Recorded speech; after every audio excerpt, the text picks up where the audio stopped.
और इस बुलेटिन की शुरुआत करेंगे। यहां पर पूर्व राष्ट्रपति प्रणब मुखर्जी पंचतत्व में विलीन हो चुके हैं। ये बड़ी और अहम खबर इस वक्त हम आपको बता रहे हैं। पंचतत्व में विलीन हुए पूर्व राष्ट्रपति प्रणब मुखर्जी राजकीय सम्मान के साथ अंतिम विदाई दी गई है। लोधी शमशान घाट पर अंतिम संस्कार हुआ। तो यहाँ पर परिवार के काफी लोग यहाँ पर मौजूद रहे और इसी के साथ कोरोना प्रोटोकॉल के साथ अंतिम संस्कार हुआ। पंचतत्व में विलीन किया गया और राजकीय शोक यहाँ पर जिस तरह से हुआ, राजकीय सम्मान के साथ अंतिम विदाई दी गई। लोधी शमशान घाट पर अंतिम संस्कार किया गया है। तो तमाम जानकारी आपको बता रहे हैं।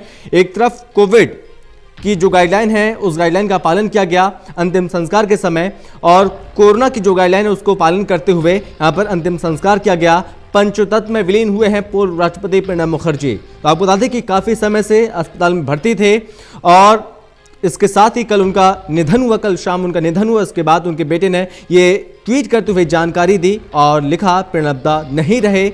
इसी के साथ यहाँ पर पूरे देश में शोक है। कह सकते हैं कि कई देशों के जो प्रतिनिधि हैं उन्होंने भी याद किया, ट्वीट करते हुए शोक संवेदना प्रकट की है।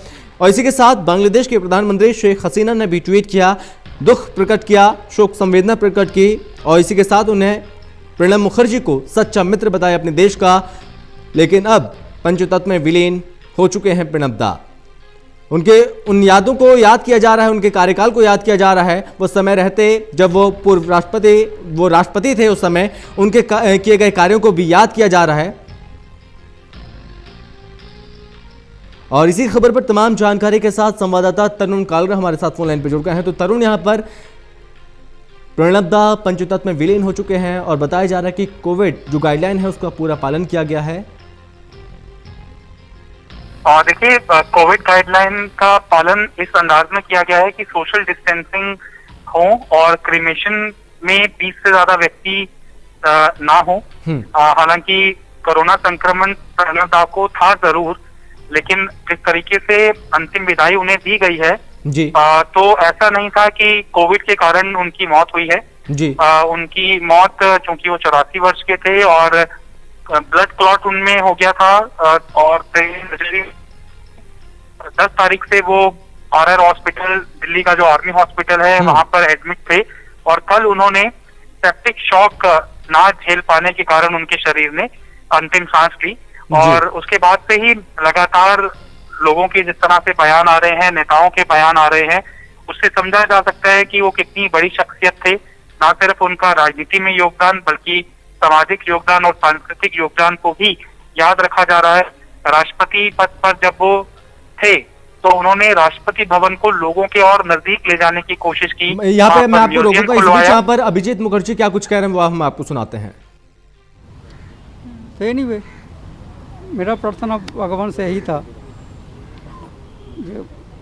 देवारी देव महादेव भगवान आप आशीर्वाद करो, डॉक्टर्स लोग 100% सक्सेसफुल हो, तभी सब ठीक हो जाता। एनीवे, 21 दिन my father was a fighter, my grandfather was also fighter, not that with a gun and soldier, उनके नहीं, फ्रीडम फाइटर था।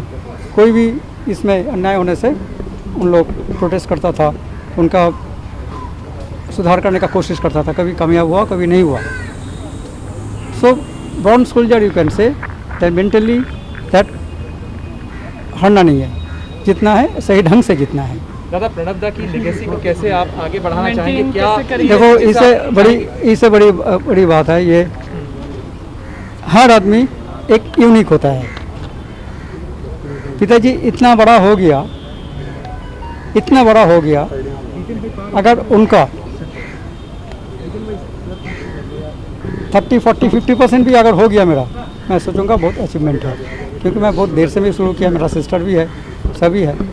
लीगेसी यही है हमारा, जो सही है उसको बताओ, उसके हिसाब से आप एक्शन लो। अगर you are empowered, if you are not empowered in democratic way में, अपना प्रोटेस्ट तो करो, अपना बोलो, अपना पॉइंट्स बोलो। उसके बाद मेजोरिटी रूल जो होगा, हमने बोला एक जॉब ये नहीं करनी है, सब बोला करना है। मेरा संख्या में है 10, उनका हो गया 14, तो 14 का जीता तो मानना पड़ेगा। तो जो डिसीजन हो जाता उसके अवॉइड करके चलो।